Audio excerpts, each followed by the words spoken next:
Hello, hello, hello, and welcome. This is the Texarcist Live, and I am indeed the Texarcist. In the next 2 hours, we will be discussing the darkness. When you find yourself in the darkness. And what is the darkness? What are we talking about?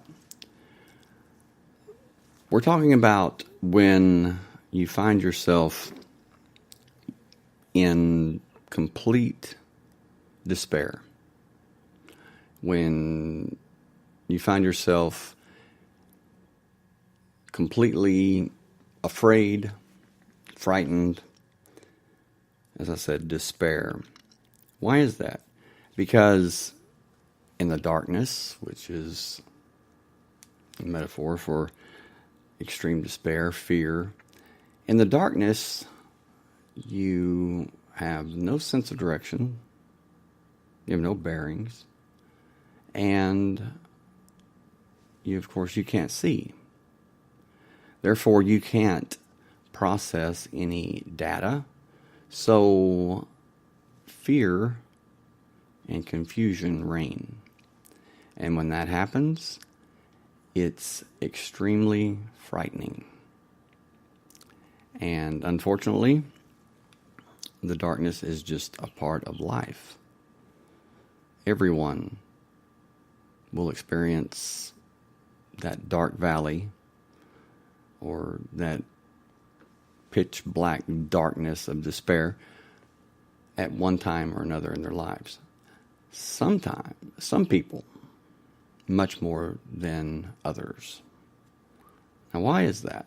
Have you ever wondered why some people experience the darkness, the negativity, the negative part of life more than others? Well, we're going to discuss that because I have an answer, believe it or not, for that. Anyway, if you are going through the darkness, or you are currently in the darkness of despair, you're finding yourself lost, which is exactly what that is. It is, you are lost. Stay tuned, and the next 2 hours, at least, we will be discussing ways to escape the darkness, the way out of the darkness and into the light. So, I encourage you to join me by live chat, or you can call in. The show line is 903-956-0055 for those in the United States.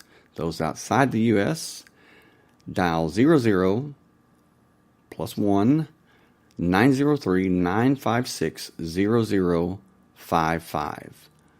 And I'll be taking your questions, your comments, personal experiences, and all of that when I come back. I'm going to take a short break and allow listeners who want to join our live chat, give them a chance to do so. And I will be back in 3 minutes.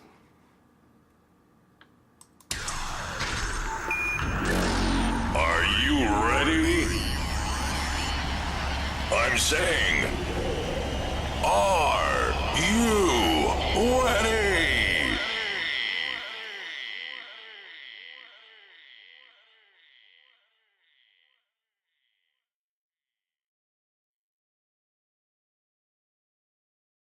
Just a little black spot in my heart, and then it kept spreading through my body when you tell me it don't matter what you do. I think I'm over you. So I will take on the world again tonight. I will take on the world again tonight. pushed our luck all in overdrive. We tore the roof right out of the sky. You made me promise not to ever let go, and so I had to let go. Go, go, go, go. So I will take on the world again tonight. I will take on the world again tonight. I will take on the world again tonight. I will take on the world again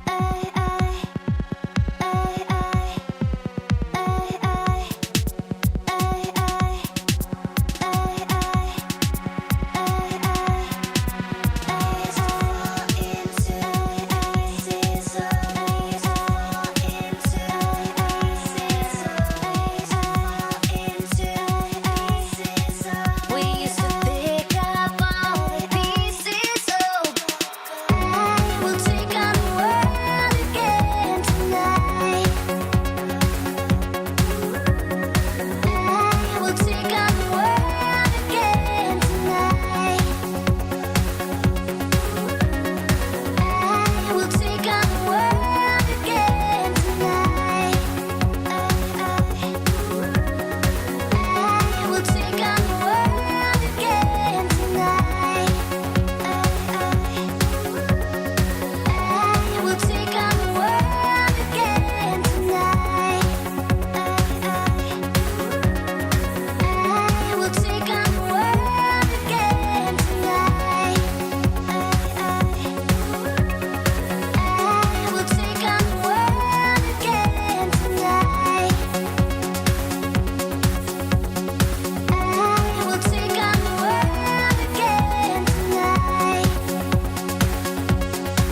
tonight. I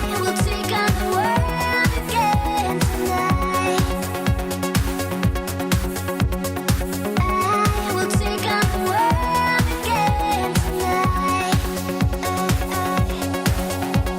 I will take on the world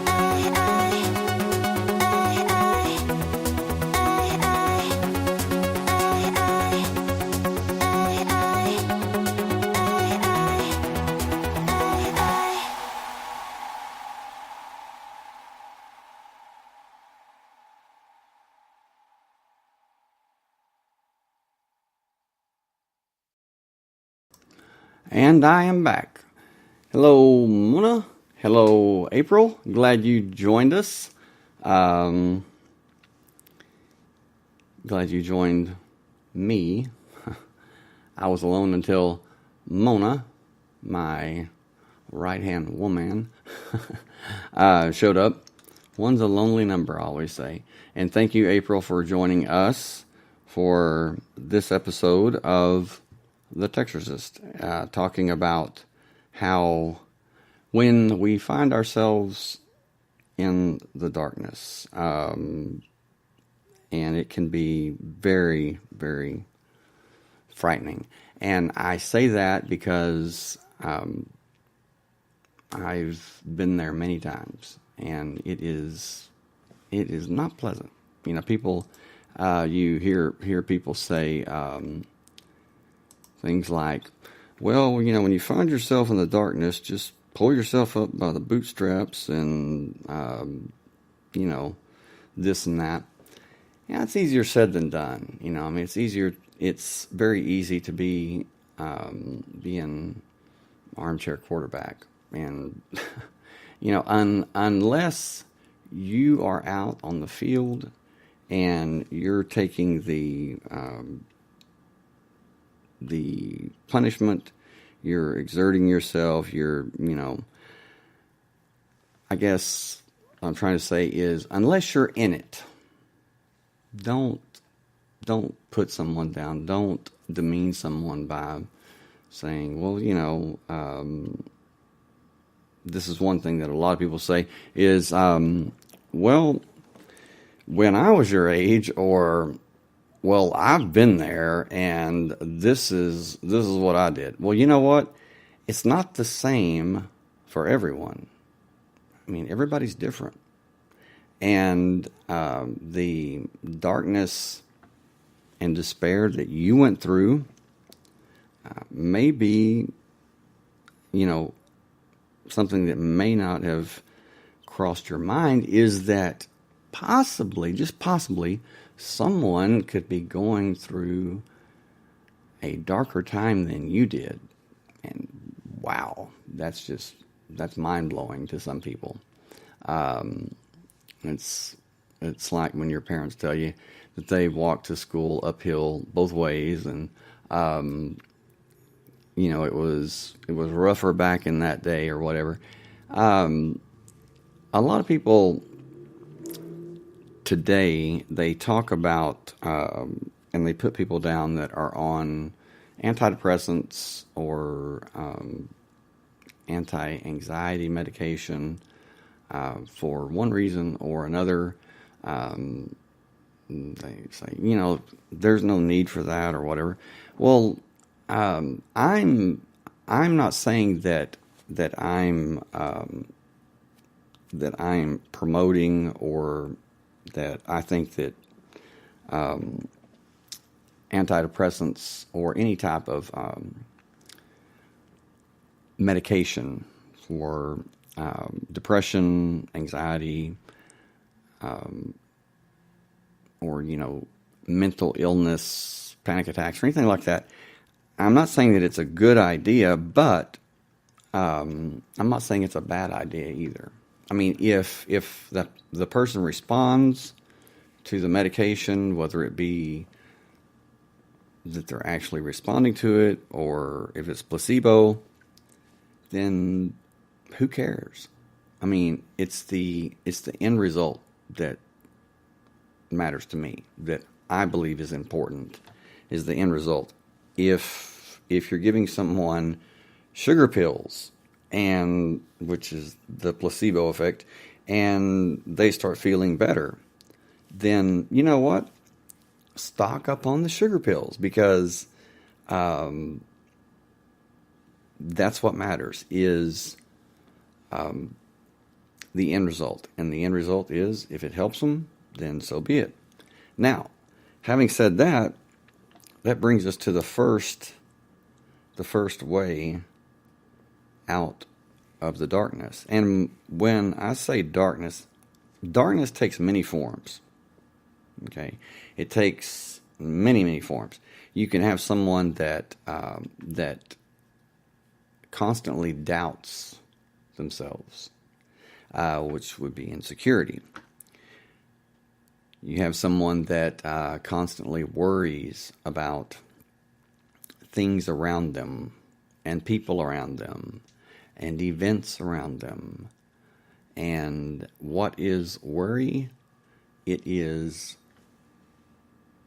well, you worry because you're not in control. And you want to be in control. And when you're not in control, you freak out because you think that if you're not, that bad things are going to happen. And your mind runs away and blah, blah, blah. And when your mind runs away with any subject, it can be an anthill. It can begin as an anthill. But when your mind takes it and runs with it, you can be looking at Mount Everest by the end of the day. And how does that affect people? Well, how many people have you heard say, man, I haven't slept good in months, or I've lost my appetite, or I can't stop eating, or this or that, or I'm drinking more. Well, that's self-medicating. Is that person a drunk? Is that person an alcoholic? Well, I wouldn't say that. I would say that it's a person who is hurting, who is afraid. And make no mistake, I'm not saying that, I'm not putting anyone down who is afraid or experiences fear of anything. No way. I mean, because courage is not the absence of fear. Courage is embracing that fear, is conquering that fear. You experience the fear, but you do what has to be done anyway. And it's like there are so many people, especially younger people, that they believe, as I once did, that there's a special way, there's a secret that you can eradicate fear from your life. Well, that is not true. Now, people that want to sell books, and they want to sell DVDs, and they want to sell teaching courses, these gurus and self-help, teachers, and yes, eradicate fear from your life. Totally eradicate fear from your life and live a life of fearlessness. Well, that sounds good, but if you had no fear at all, you probably wouldn't make it to the end of the day. You would probably be dead before the end of the day. Because fear is not our enemy. It's actually there to protect us. I mean, the fight or flight. I mean, it's like when the caveman went to the pond or whatever to get water, and he just senses something's wrong, something's not right, And well, yeah, there's a lion, and he's feeling that fear, and so if he has no fear, and he sees a lion charging him, what's he going to do? Well, he's not going to run, because he's not going to be scared enough to run. So the lion's going to have lunch, and the caveman's going to have a funeral. So the fearlessness theory or promise just does not pan out the way that they explain it, the way they sell it. So just know that, if you didn't know it already, that fear will never leave you. You have to learn to feel it, embrace it, and you may be scared to death, but keep going. Do it anyway. And it's just like when Muhammad Ali, when he fought Sonny Liston, the world champion for the for the world heavyweight boxing championship. He was, well, it was actually Cassius Clay then. He was, I believe, 22 years old, and he was lanky and wasn't really muscular, wasn't imposing, or but Sonny Liston was a monster. I mean, he was feared by guys that were very, very dangerous, and I'm talking literally, they could kill you in the ring, and they were afraid of Sonny Liston. Sonny Liston led a very, very rough life. He was abused as a child and found himself in prison at a very young age. And that's where he learned how to box. And they were the warden and the guards and everything. They were just astounded at how powerful and how vicious and how dangerous and how murderous this guy was. I'm talking, he was the stuff that, nightmares are made of. Well, not the stuff nightmares are made of. He was the nightmare. And so everyone sidestepped him. No one wanted to face him. And when they did, they didn't last long. I mean, it was just, he would just brutalize them and just take them out. Well, here comes this 22-year-old Olympic champion. Like I said, that was young and lanky and was not imposing at all. But one thing he had was he had a mouth. And what he did is he literally psyched Sonny Liston out. He made Sonny Liston believe that he was insane.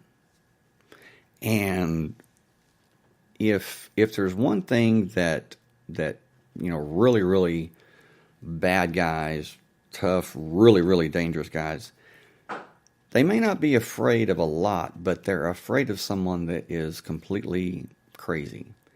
And Muhammad Ali, Cassius Clay, made him literally believe that he was insane. And what happened is they it seemed like the entire world said, "Oh, Cassius Clay is done. He's going to get murdered." And there were some people that literally they feared that Sonny Liston would actually kill him in the ring.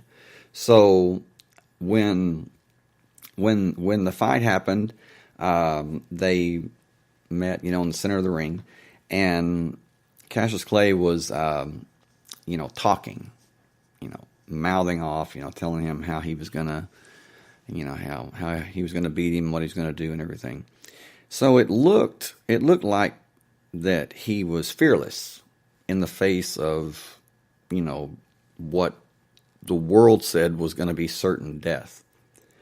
But truth is he wasn't fearless, and he even admitted that later. Now, just to make a long story short, after the 5th or 6th round, Sonny Liston could not come out. Cassius Clay, Muhammad Ali, 22-year-old, not imposing at all, had completely destroyed Sonny Liston. And later, when they talked to Muhammad Ali and they asked him, they said, "Were you scared when you fought Sonny Liston?" And he said, "Was I scared?" He said, "Did you not see my knees shaking?" He said, that's why I was talking so much. He said, I didn't want him to look down and see my knees shaking, And so what was that? He was the master at being afraid and doing what needed to be done anyway. And the key is to make fear work for you instead of against you. Fear is very powerful. I mean, everyone can attest to that. Everyone, fear is extremely powerful, and it can make you, or it can break you. I mean, you will make it work for you, or you will succumb to it. That's just that's just life. So it's not something that's very it's just we want to, think about, well, if I never felt any fear again, then life would be great. And I agree. I mean, it would be nice to live in a world where we didn't have to experience fear.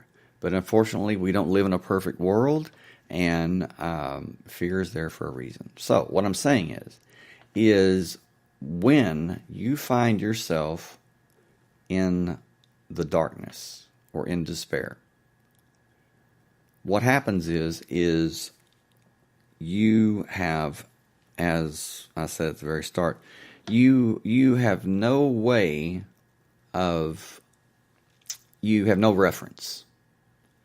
Because imagine yourself in total darkness. The only thing you can feel is the floor or the ground beneath you. You can't see anything. You can't see your hand in front of your face. And you look around and you don't know what's north, what's south. You don't know anything. You don't know where to go. You don't know where to turn. You may start walking, but you don't know if you're walking to freedom or if you're walking deeper into the darkness. It's very scary. And like I said, I've been there. And that's why that the depression, the hopelessness, the despair is so extremely frightening and paralyzing, is because it's just that you are blind. You're blind. And the only thing you can hear is your mind. And trust me, your mind is not on your side in the darkness. Your mind is creating things for you to fear in the darkness. Things that may not be there, but your mind will put them there. And many times when one is in the darkness, again, despair, depression, deep, dark depression, excessive misery, like the song, the longer that you're there, or the longer that you experience that, the longer the valley, or the time there in the darkness, it becomes, your mind begins to generate more and more and more things for you to fear. What does it generate? Well, it doesn't start off with what you fear, what you least fear. It starts off with your deepest, darkest fear. It's not a mouse that's in the darkness. It's a giant, man-eating mouse, or it's not a kitten. It's a lion that is there, and it just goes on and on and on. So, what do we have to do when we find ourselves in the darkness with no point of reference? Don't know where we're at. We don't know where to go. We're confused. We're frustrated. We're scared. We're alone. Hopeless. What do we do? Well, it's a point of, it's coming to the knowledge that being afraid is not going to do anything but take you deeper into the darkness. And worrying and freaking out, it's not going to do you any good. It's not going to lead to anything good. It's just going to lead to more and more despair. So, those who have been in the darkness and have made their way out or escaped the darkness back into the light. What happened? And that's most people. Now, my heart goes out to those who have found themselves in the darkness of despair, and for one reason or another, it was too much and they didn't make it. Which, it's very, very sad, but people do. They do commit suicide, and I guess the main thing that I'm trying to say is that it doesn't matter how dark, or hey Elaine, glad you joined us. It doesn't matter how dark or how deep the despair is. What matters is never lose hope, never lose the belief, the truth that there can't be darkness without light. It's duality. It's you can't have darkness without light.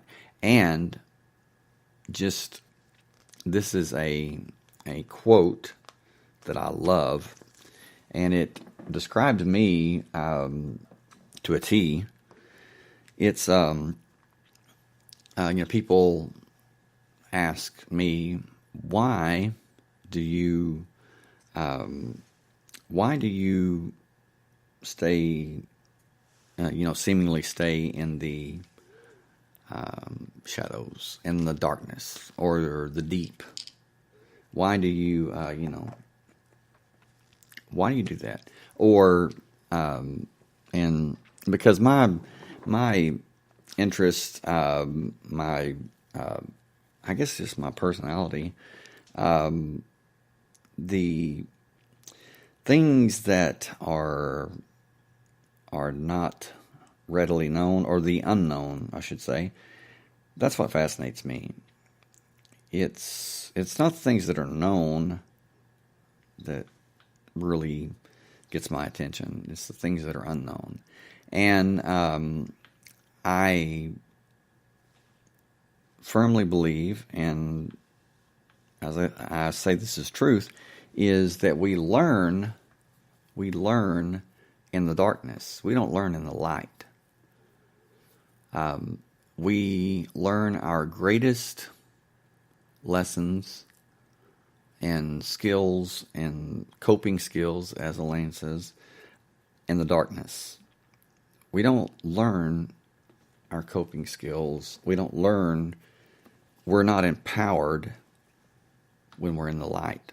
Believe it or not, you are being empowered when you are in the darkness. When you are in despair, the deepest despair, you say, I'm dying. Are you? Or are you being empowered and you just don't realize it? Well, the proof is in the pudding. It is, you are being trained. You are being empowered. And the deeper the darker the darkness, the deeper the despair, the more that you're being empowered, the stronger you're going to be when you come out of it. And don't fall into the trap of saying, if I come out of it. No, it's when you come out of it. Failure is not an option. And but this quote is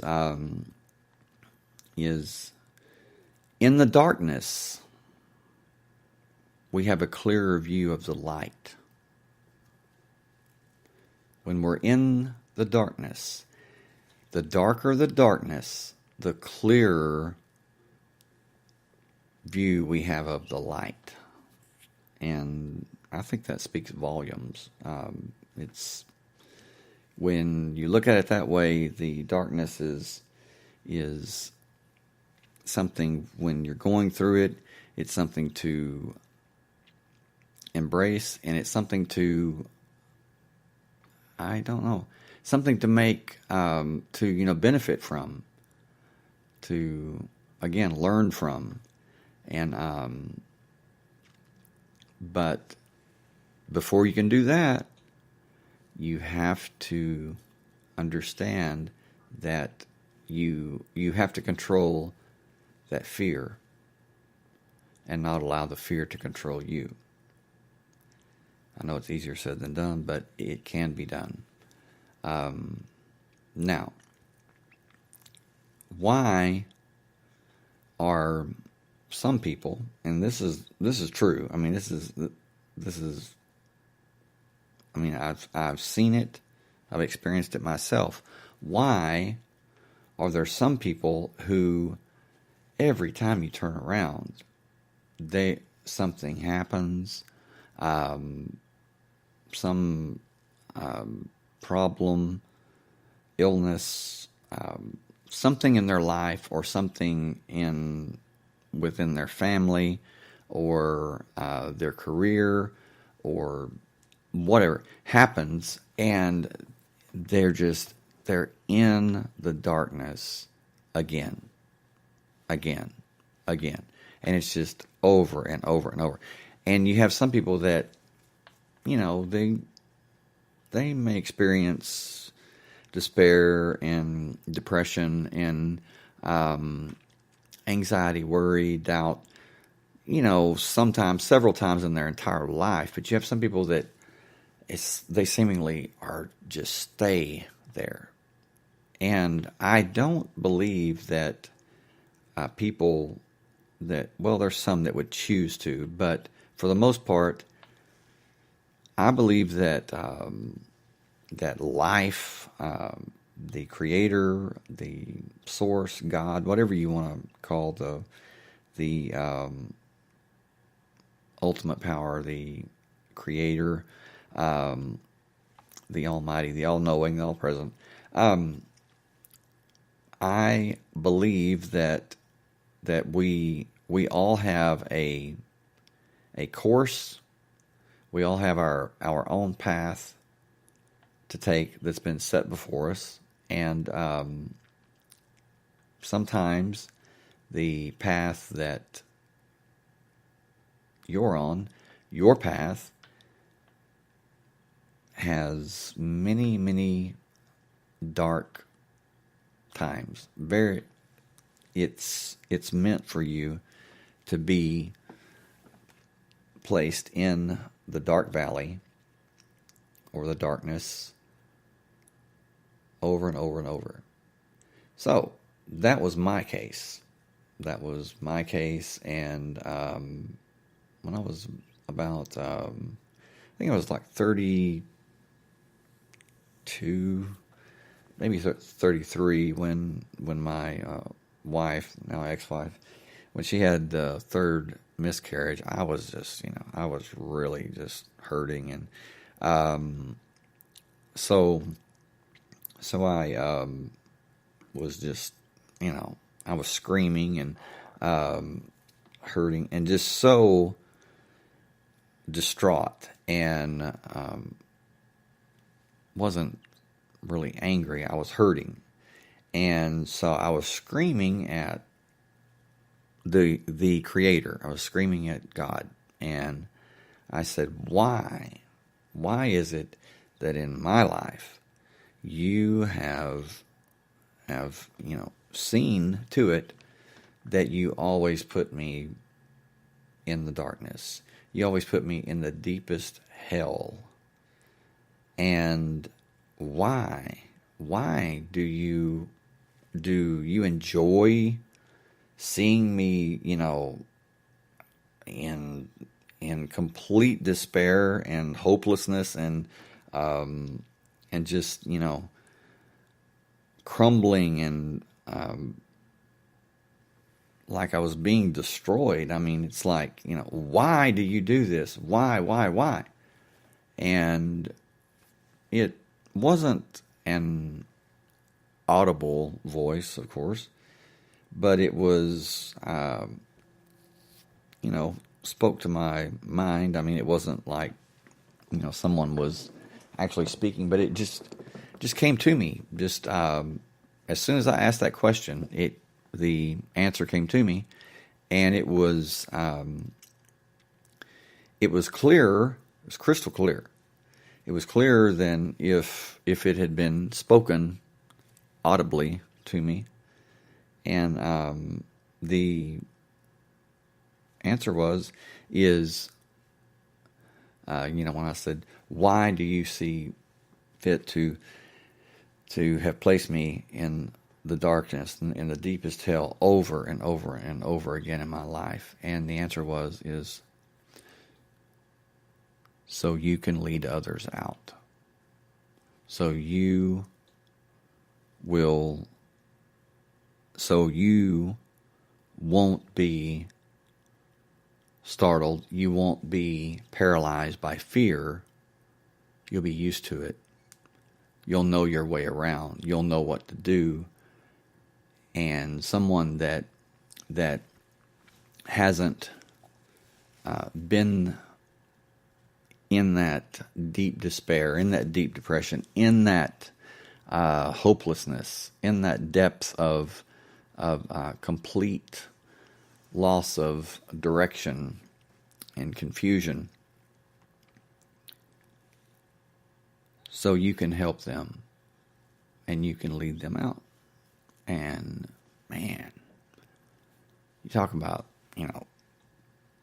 closing my mouth. I mean, that was something that I certainly wouldn't have thought of, not in a million years. I mean, I was expecting a different answer, a different reason, something that would help me somehow escape further ventures or further experiences into the darkness. And but it wasn't the case. Now there's many people that are probably just like that. I mean, they some know it like I did, or some learn, some find out like I did, some don't, and they see it as that they're being punished, or they're being chastised, or they must be a bad person because time and time again it happens. Well, that pretty much sums it up. I mean, you don't have to be a bad person. It doesn't necessarily mean that you are being punished or you're being chastised for something you've done. It just simply means that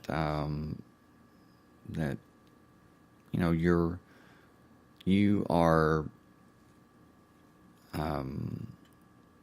strong. There is something about you that the Creator, the One, the All-Powerful, the Source knows that you can handle it, and I firmly believe that we are the hands, the instruments of the Source, of the Creator, and so we can lead others out. And it's just as simple as that. But anyway, when we talk about darkness, as I said, it comes in many forms. When we talk about darkness and light, we're actually talking about knowledge as light and darkness as lack of knowledge. Now that's something that we it's like people say, well, light is knowledge and darkness is ignorance. Well, it's kind of a bad term. I say lack of knowledge. And what does the Bible say? It says my people are destroyed from a lack of knowledge. Okay, well, there's a lot of knowledge. There's a lot of knowledge, but there's a lot of data, knowledge, information. You have to be careful about what knowledge, what information that you accept and that you use. And I guess the best way, the litmus test for that, if that knowledge is good or if it's bad, if it's true or if it's not true, is how it empowers you and those around you, how you react to it, and how it radiates from you and affects you and affects those around you. So if you see that you're going deeper into despair, into depression, and you don't know why, then check your knowledge, check your information check your beliefs, your belief system, and then if that's all it can be, then change it. Change your beliefs. Change your, and that's really big, but I'm serious. If it's not working for you, then find something that does work for you. And but I guess the best way that we could that I can explain my theory on the darkness is that it's not really what is in the darkness. My view is there's nothing really in the darkness, in the pit of despair. It's only what you bring. Only what you bring to it. And if you live your life as truly hopeless and negative and just evil, wicked, mean, heartless, then you do not ever want to find yourself in the darkness, because you're going to bring that very, very mindset, that very those very things from your consciousness, from your mind, and they're going to surface. See, Elaine, you say, "Oh, I cannot stand that." You can't stand what? You say, "I cannot stand that," and I have no idea what you're talking about. But so, persons who are consistently negative. Well, that's I don't like it either. No one does, and those of you that are always negative, and you do a self-check. Now, me, I'll complain, I'll moan and groan, but deep down, I'm pressing forward. Why? Because I have a positive mindset. Even though negative things happen, negativity jumps up all the time, and I get frustrated, but I don't stop. I keep pressing forward through it. And but there are those that and it's happened. There are those that I personally have offered, to work with and to try to help, and they've rejected it. They just, no, I don't. Thank you, but I'll pass. Okay. All right. If someone was dying of cancer and you had the cure for cancer and you said, okay, I have this cure, here, take it and you'll be healed, you'll be cured. And they said, no, I don't want that. That's pretty much what happens to people who are consistently negative because they are addicted to negativity. They're addicted to the negative mindset. Why? Because it's worked for them. It has worked for them. As I've said in previous podcasts lately, that when someone is so negative to the point of almost being a mental illness, and I believe that since they classify everything else as a mental illness, I firmly believe that would qualify as a disorder at least. There comes a point to where that if someone say that's working for you, or you're their boss, or someone that you want to, hey Nazreen, glad you joined us. Someone that you want to that you need to trust someone with, that you had a project, or you had something that you needed a responsible person that you could rely on to get the job done. You're certainly not going to give it to the person who is always negative, who always sees the glass half empty. You're just not. I mean, because let's face it, those who are so negative all the time, they're going to let you down. They're not going to get the job done. Why? Because they're going to have excuses galore. Because they've rehearsed it.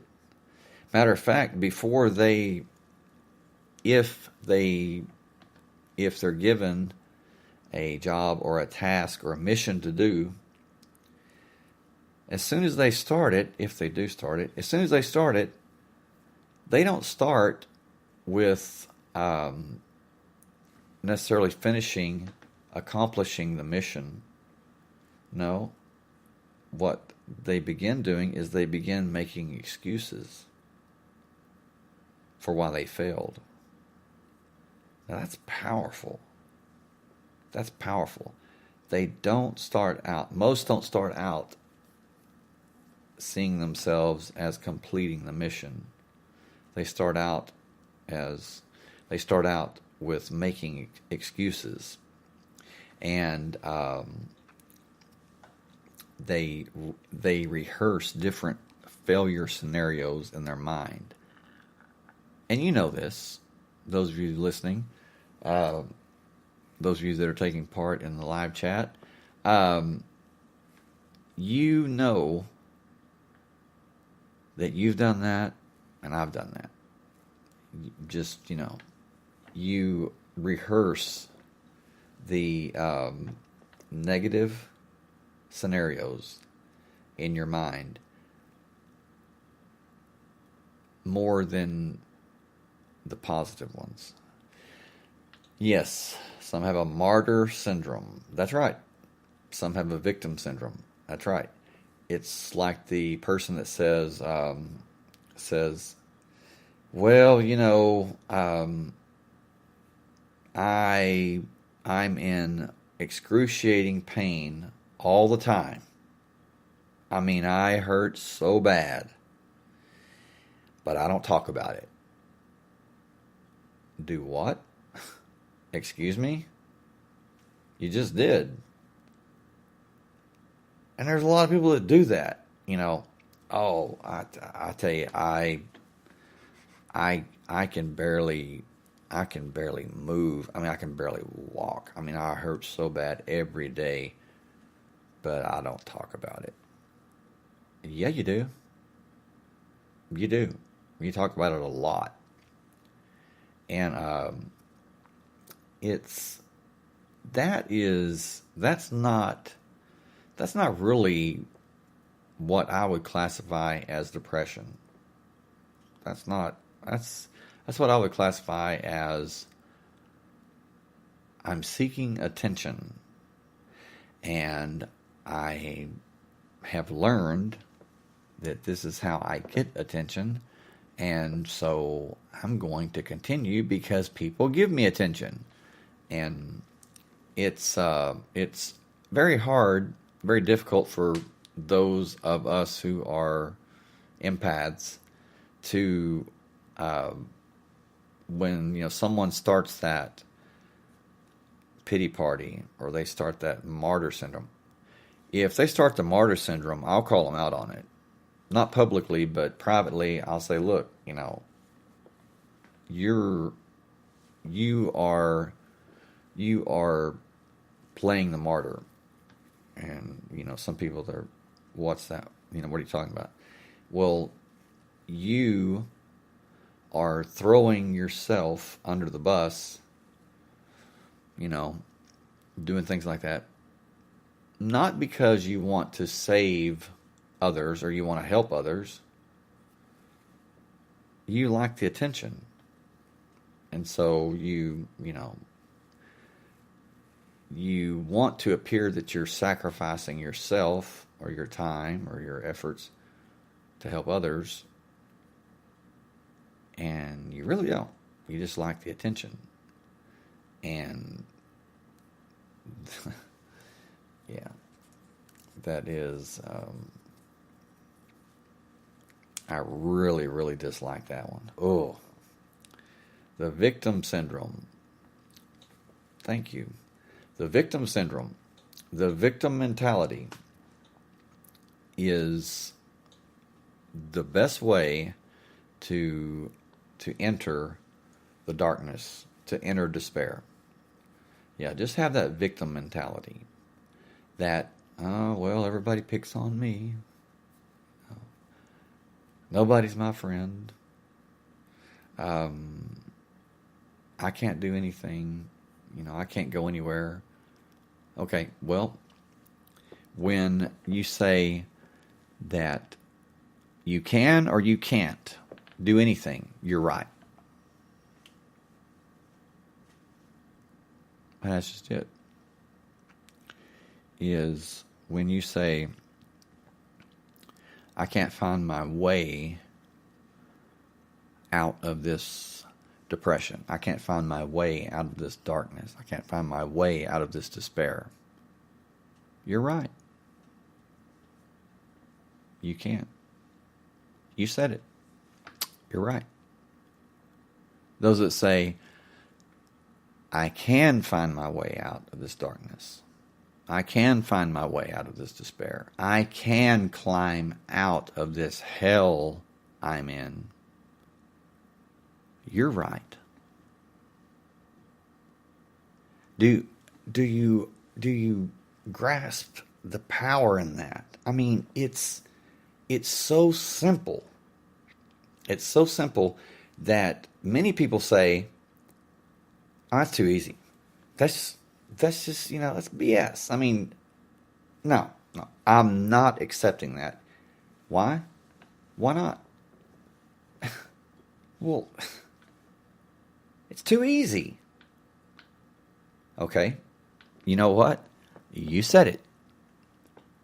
If you say it's too easy, or you say it's not, you're right. You see how that can be applied to everything? What is that?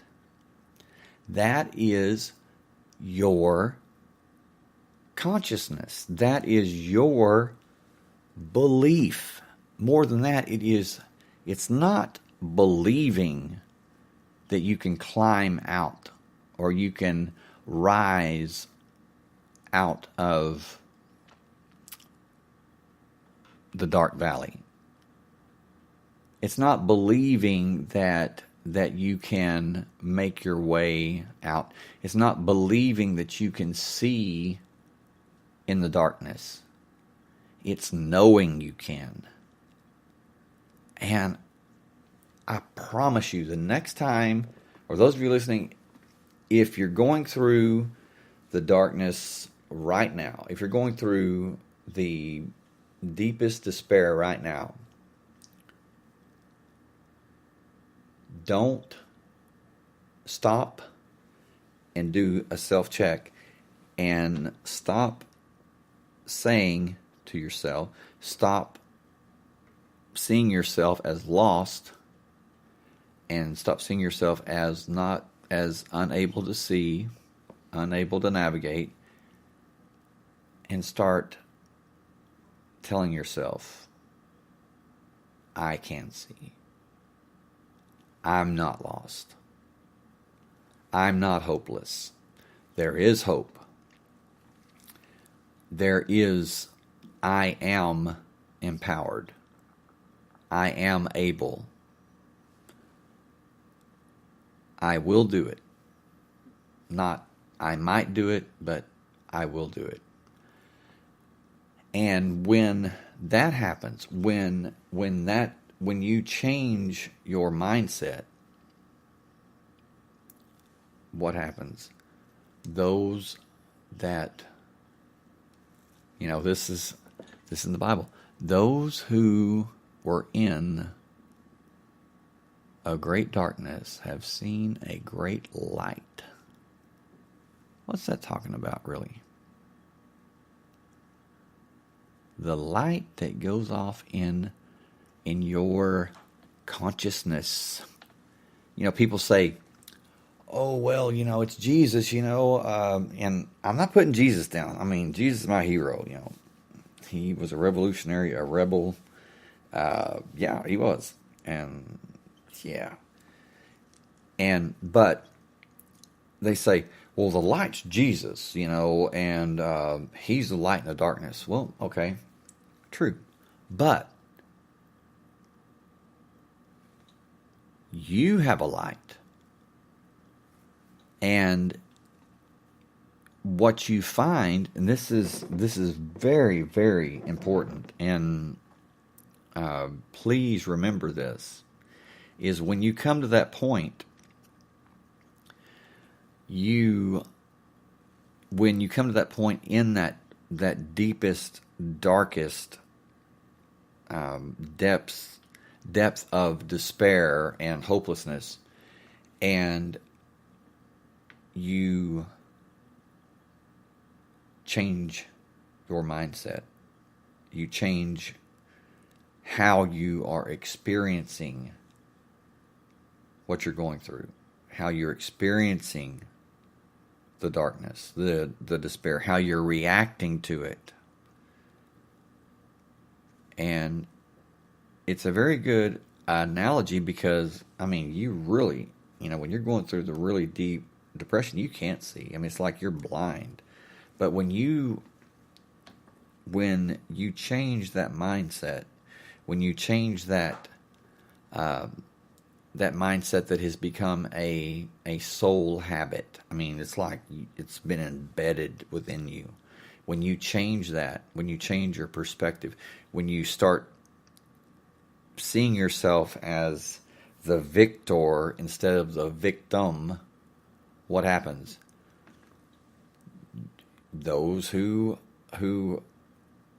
have been in the darkness have seen a great light. There's light. You don't enter into the light, but by changing that mindset, you create the light. You create that spark within you, that life force. What's the life force? It's living, not dying. let's see, Elaine, you say, it really depends on whether they want to get out of the mental state that they are in. And within depression, you have the ultimate non-existence of hope. Yes. If I have someone around me who's depressed, they can come and speak to me at any time. The biggest thing is to stop and reach out to a friend, family, or someone around you, even someone on Facebook or other social media group, or someone on your friends list. They will have greater respect for you and empathy for you when you are reaching out versus the other. They say the the light at the end of the tunnel. Yes. Well, that light at the end of the tunnel, I believe it's a misconception that people enter into the light at the end of the tunnel. Because by changing that mindset of the victim, of being weak, of being insignificant, being blah, blah, blah, being dumb, being ugly, being worthless, that's darkness. That's despair. I mean, big time. When you change that mindset, people only believe, in my opinion, that there's a light at the end of the tunnel. You are the light. You are creating that light by changing your mindset. What does that mean? It means that, don't take this the wrong way, because, well, I'll explain. It means that the darkness that you've suffered in, just as you created the light, or you create the light, you've unknowingly created the darkness. You've been a prisoner in a prison that you constructed, that you built yourself. Now, I'm not blaming anybody, because there are those who have been abused. There are those who have suffered emotional trauma, emotional abuse, physical abuse, sexual abuse, everything that you can imagine. I'm not taking anything away from you. I want you to know that. What I'm saying is those who abused you, your abusers, they gave you the mental constructs. They gave you the tools. They gave you the supplies to build your own prison cell, or to create your own darkness. Now, does that take anything away? Does that make you bad? Does that make you, somehow guilty? Absolutely not. You are not guilty of anything. Those who have been abused, you are a victim. I'm not saying you're not a victim. You are. You've been victimized. But please understand that you were victimized. You were abused. And just because you were victimized does not consign you to be a victim for the rest of your life. Stand up, and speak out. Take a stand and say, I'm not going to be a victim anymore. I'm going to be the victor.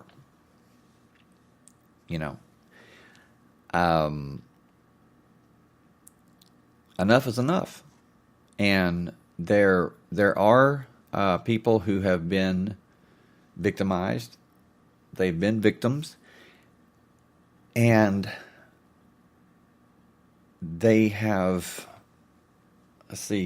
Lane, you might can help me explain this, but it's like they have been trained, and don't take that the wrong way. They have been trained. They have been, what's the word I'm looking for? Not hypnotized, but they have been, but that mindset has been embedded, I guess is the best way, has been embedded within them, that's just them, the victim, to be to go along to get along, to be to be submissive to the nth degree, to always take whatever someone gives you, whatever abuse someone gives you, and never take a stand. No, that's wrong. And there are too many people that are living life with that mentality because they were victims. Truth is, you're no longer a victim. You're only a victim of your own mindset. So, yes, Elaine, you change from a negative mindset to a positive mindset. Yes. And we're not talking Norman Vincent Peale. We're not talking Stuart Smalley, where you sit in front of a mirror and affirmations. Now, some people, look, if that works for you, great. But I don't see it. I'm not going to sit in front of a mirror and repeat positive phrases over and over and over, because the way I see it, they're only positive to the one who wrote them. They're only positive to the one who created them. If anything, create your own. Don't go buy some book or something that, because everyone's different. What empowers me may not empower you. And I think by being open and to that,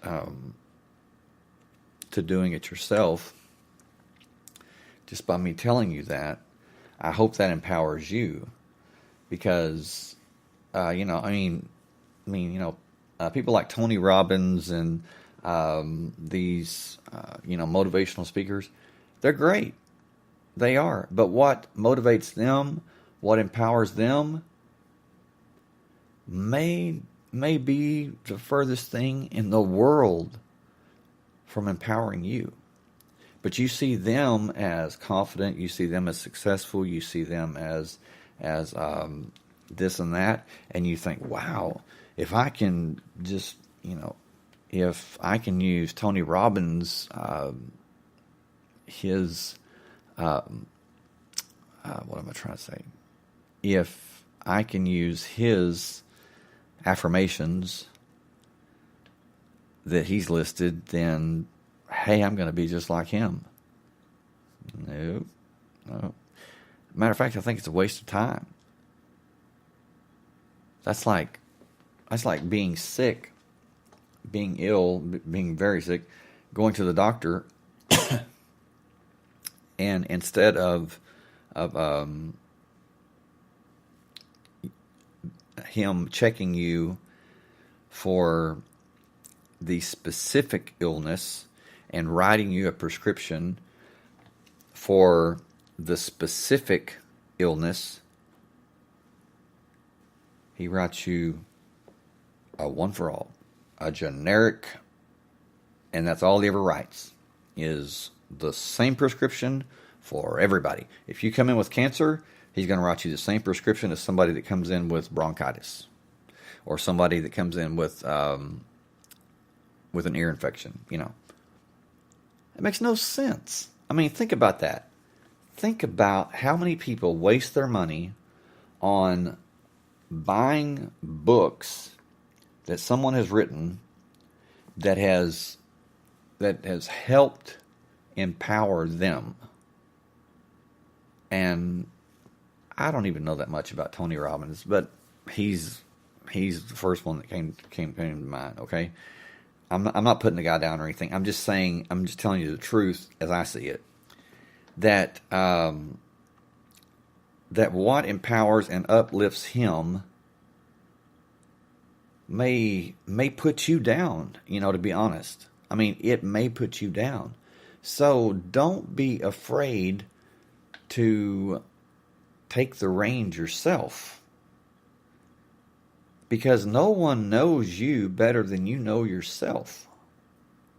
I mean, hell, Tony Robbins, the book he wrote, or the books he writes, Zig Ziglar, the books that he wrote, Norman Vincent Peale, The Power of Positive Thinking. Hey, it's a great book.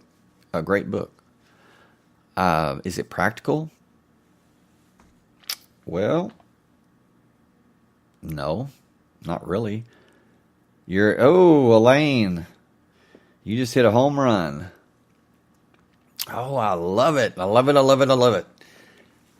What is the best what are the best three things to help yourself? True self-help. What are the three main things, the three best things to empower you, to give you hope beyond measure, power beyond measure, and just turn your life around? Number one, Elaine, you hit it. Personal experience. Number two is personal experience. Number three is personal experience. Experience. What does that mean? It means you're not going to get it secondhand, which is what you do when you go out and you buy books, and I'm sorry, but you buy books, you buy DVD sets, you go online and you download these talks and everything, which are good if they're used the right way. Now, you can take a Tony Robbins speech, and the mistake most people make, I believe, is they follow it. I mean, they don't deviate from it.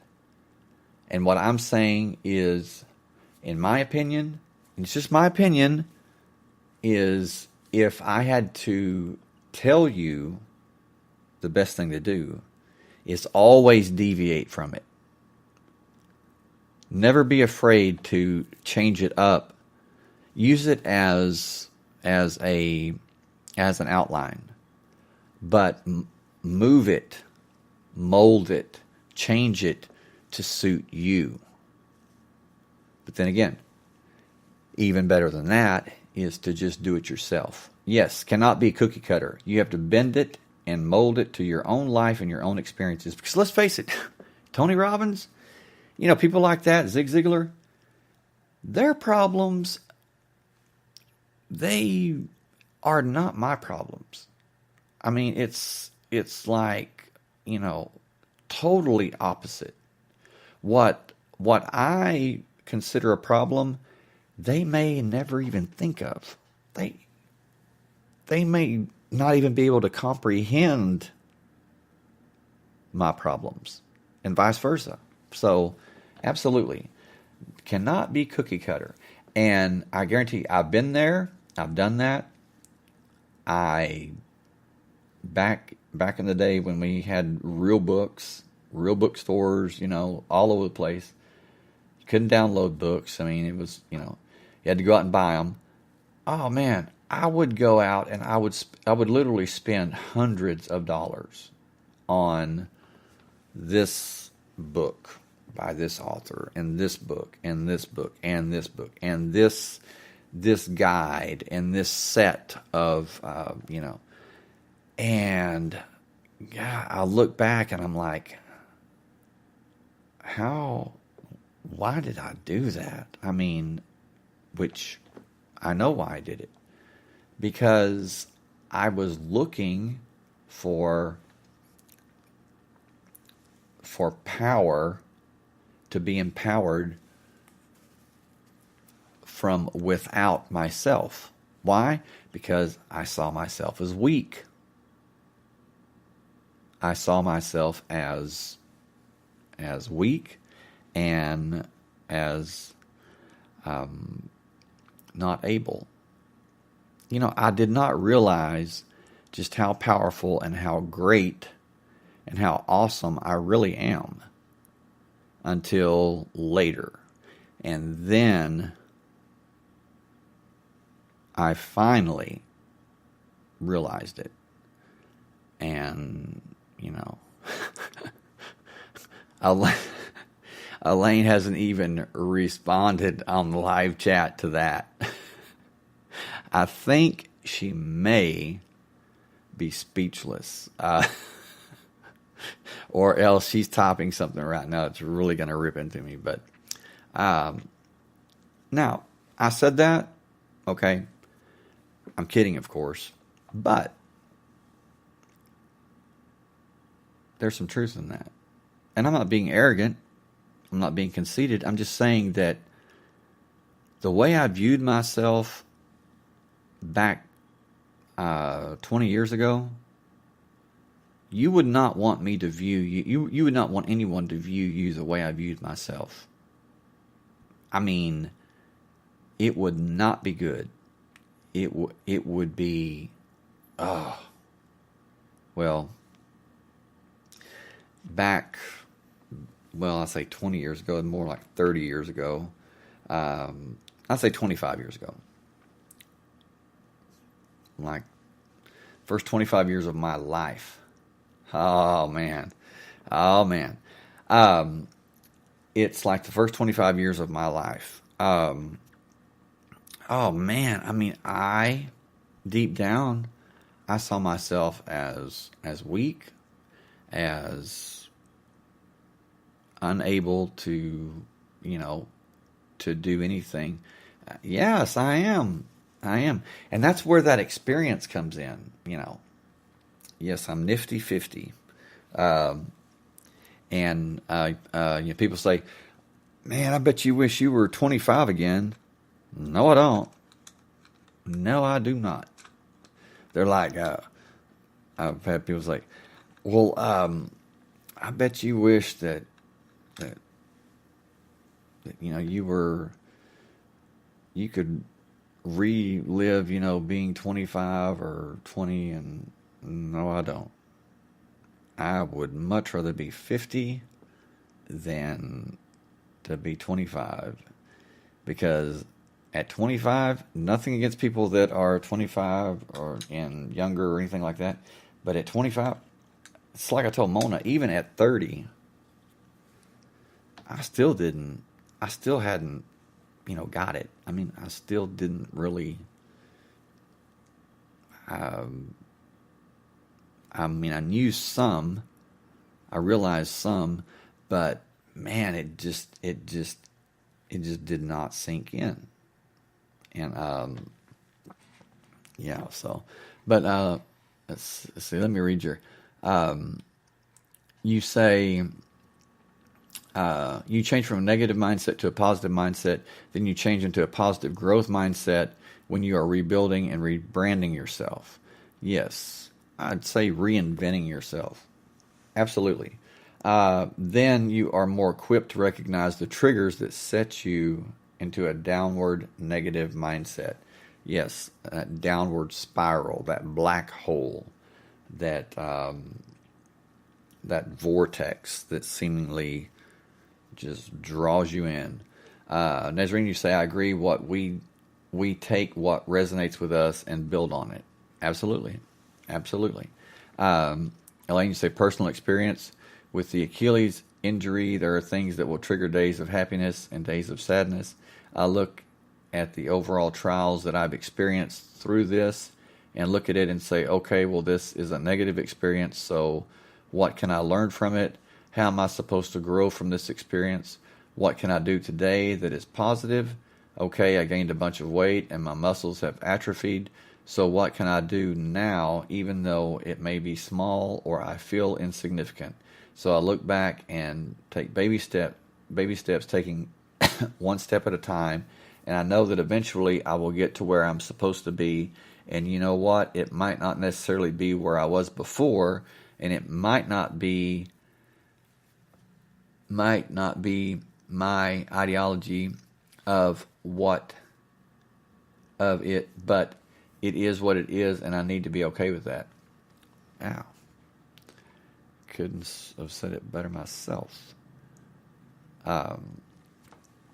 And so, but now the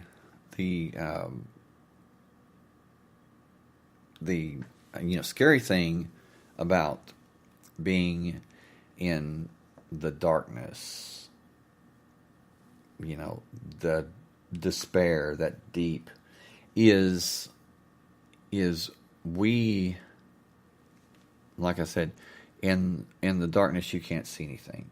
You can't see your hand in front of your face. So what your mind does is it creates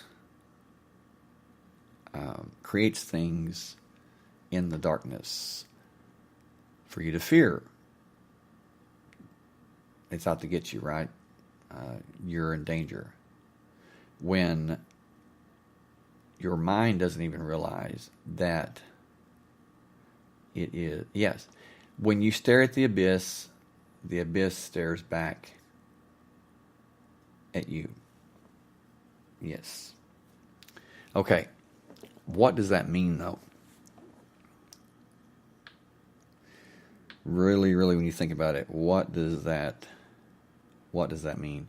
When you stare into the abyss, when you look into the abyss also looks into you. And what it is, truth is that shocking, and that was Nietzsche that said that, Friedrich Nietzsche.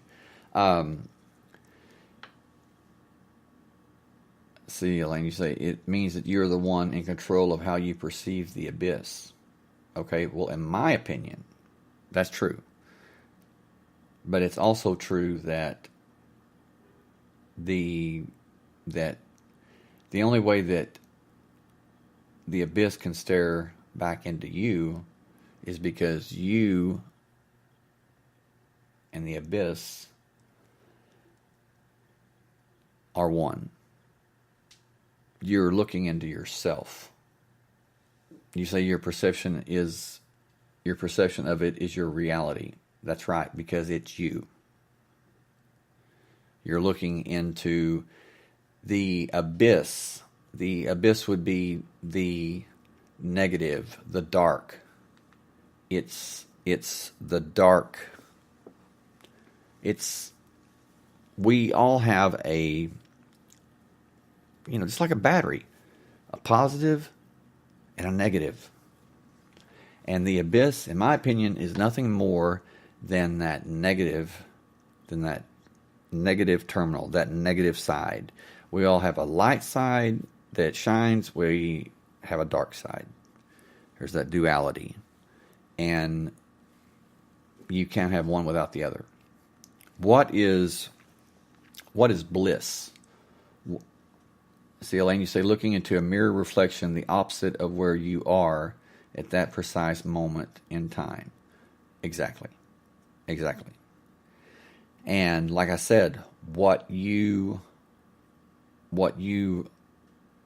carry with you into the darkness, or creating the darkness. Why do you think your deepest, darkest fears are found in that darkness? Who put them there? And if you're thinking, well, something or someone who knows me very, very well, you're correct. It's you. You did it. Think about it. In your deepest, darkest despair, why do you find and experience the things that you are terrified of? The things that you hate, the things that you never want to experience, but you do when you find yourself in the darkness. Because you put them there. Nobody else could. Like I said, no one knows you better than you know yourself. So how did that happen? You carry that with you. You carried that with you. That negativity, that victim mentality, that I'm weak. I'll never be strong. It's impossible. Or I'm not able, or I'm not good enough, or I'm not enough. Yeah. You carry that. What is that? What is what I just said? That mindset. It's hopelessness. I'll never be, or that's hopelessness. The definition of hopelessness begins with I'll never be. In a negative way. I mean, it's like, I will never experience true love. I will never experience happiness. You are speaking the language of hopelessness. Stop it. Because what you say, even speaking to yourself mentally, I mean, and I do a lot of mind talk. I talk to myself all the time. I mean, just that, I guess programming maybe works for me. And even if it's something that I'm really, really having a hard time with, I do it anyway. I say it anyway. And I keep saying it. And I say it over and over and over. And the more difficult it is for me to accept, the more I say it. Or the more unbelievable it is. Or the harder it is for me to accept it. The more I say it. And 9 times out of 10, it works. It works. Why? Because you are the programmer. You're the best programmer of your mind. Now, if you really want to get into it, if you really want to get deep, if you're programming your mind, then wait, how's that possible? Then who are you? Because you're your mind, right? So if you're programming your mind, who are you and what is your mind? That's something that would definitely be a good topic for a show, is how does that happen? Well, the mind, I believe, is that, like we said, the light, the darkness, the positive, the negative. And it is the positive that is observing the negative, or something along those lines. But it is the mind cannot very well, if it was just a single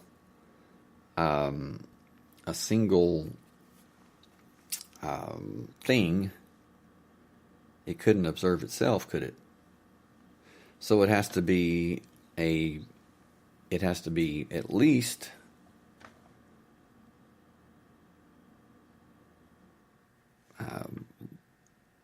two halves or two parts. There again, the right brain, the left brain. The positive, the negative, the masculine, the feminine, the north, south. It's that duality is all around us. And does that mean that when I say positive and negative, do I mean negative in a derogatory way? Not necessarily. I mean, a battery has to have a positive and a negative terminal. What is the key, though? What's the key? What's the true way out of darkness? To embrace it.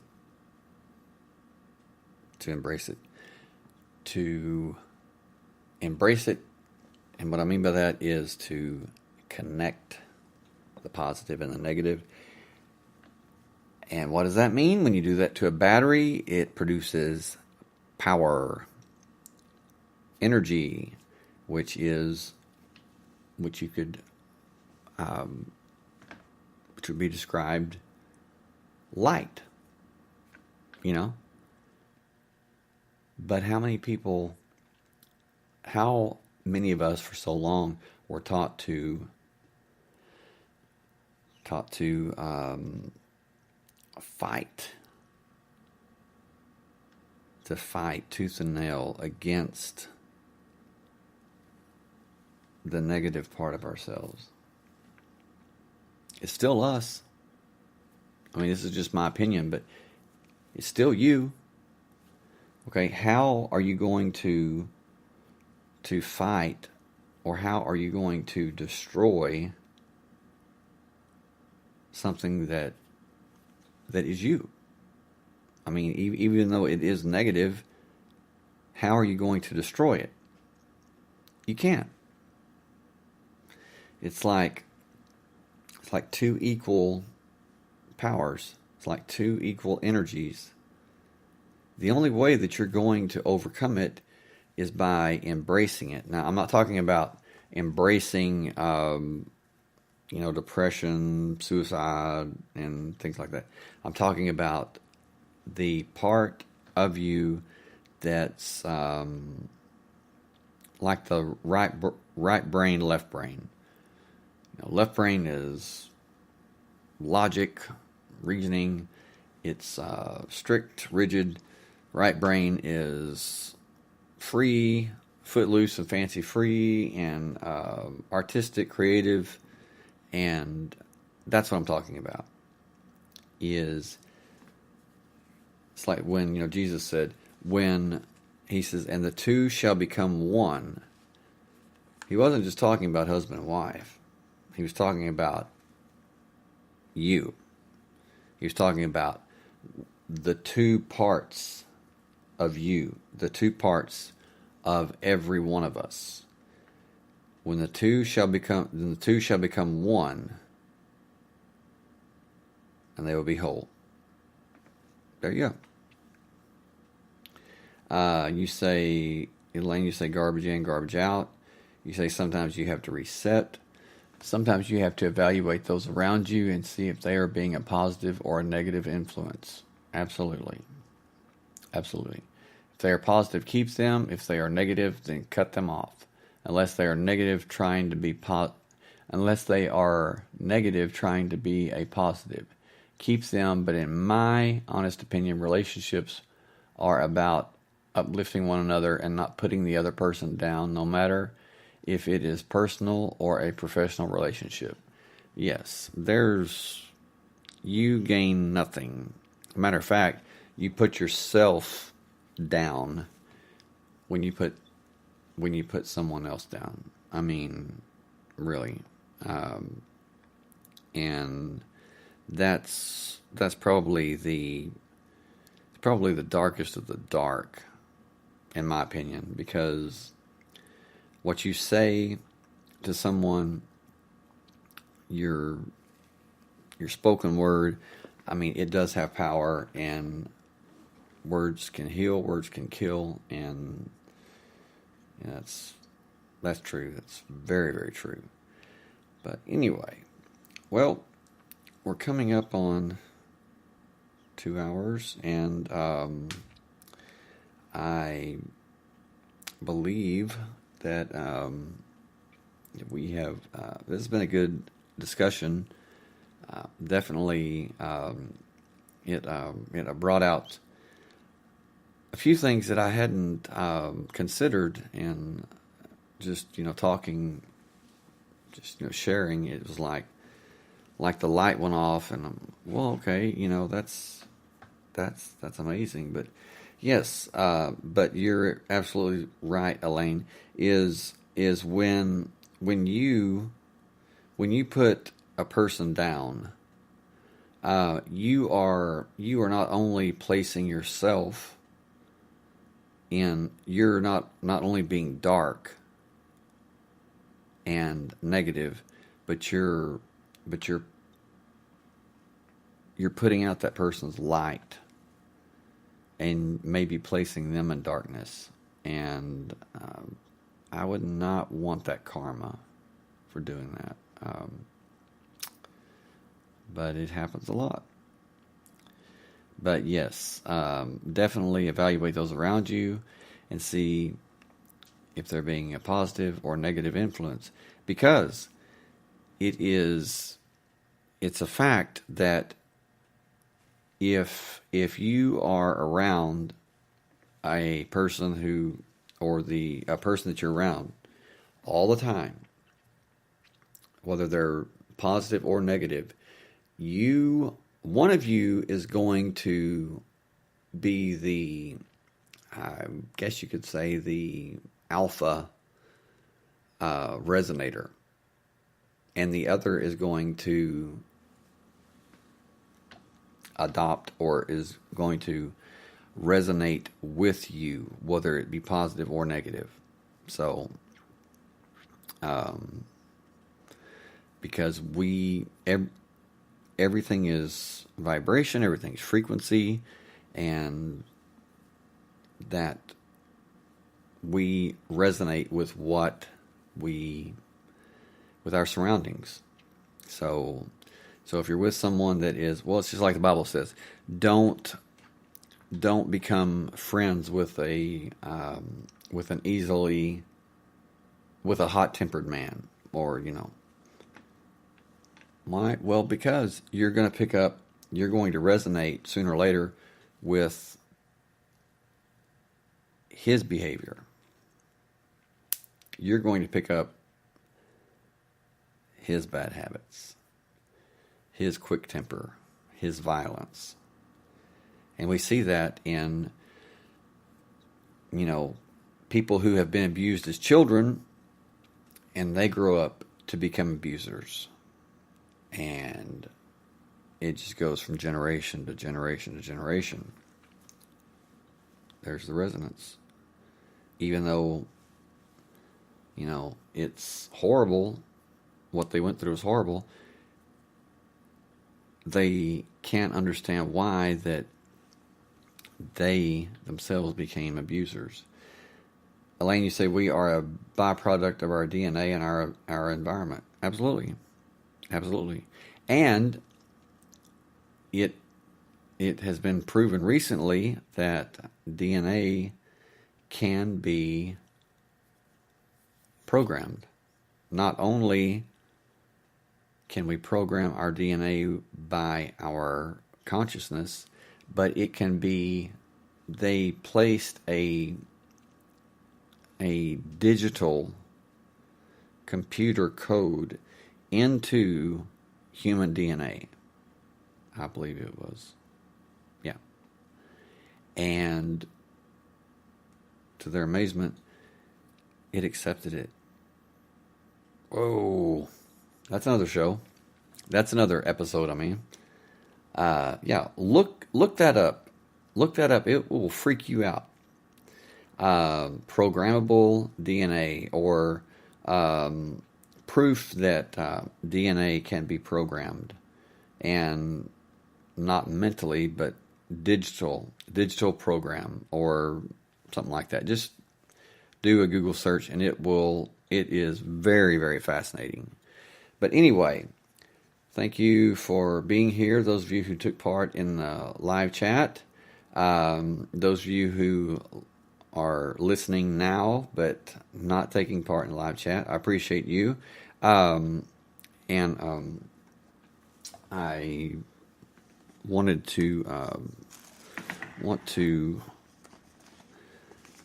just give a shout out to new listeners in the Netherlands, Lithuania, Brazil, and Mexico. I appreciate you listening, and if you have topics that you want to talk about, that you want to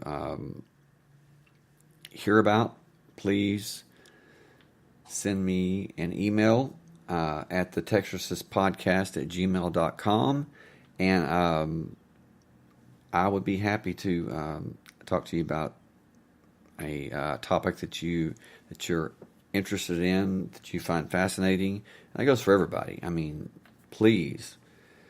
I want to do shows on topics that interest you, that you find interesting, that fascinate you, or that somehow capture your attention.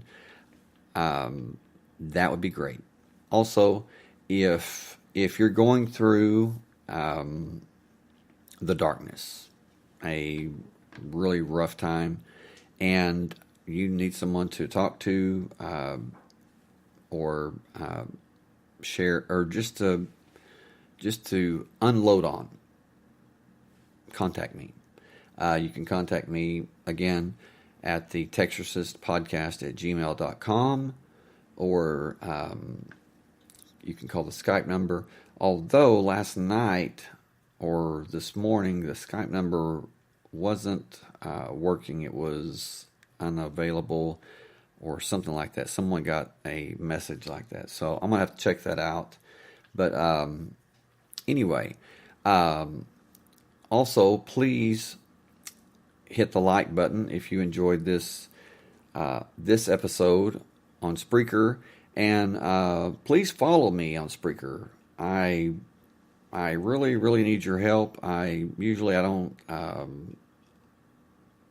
don't ask for help, but if you would please follow me on Spreaker.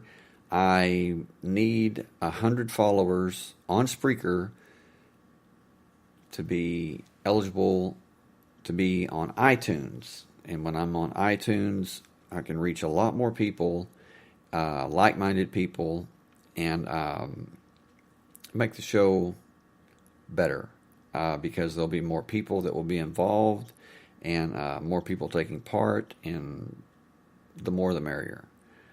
But anyway, I just want to say that that I am on YouTube now every Wednesday from 9 p.m. to 11 p.m. Central Time. So if you want to, check out my YouTube page, the Texarcist Live Podcast. It would be great if you want to follow me there and see the videos and catch up there. Anyway, love and light to you all. Love you all. Good night from Texas. See you next time.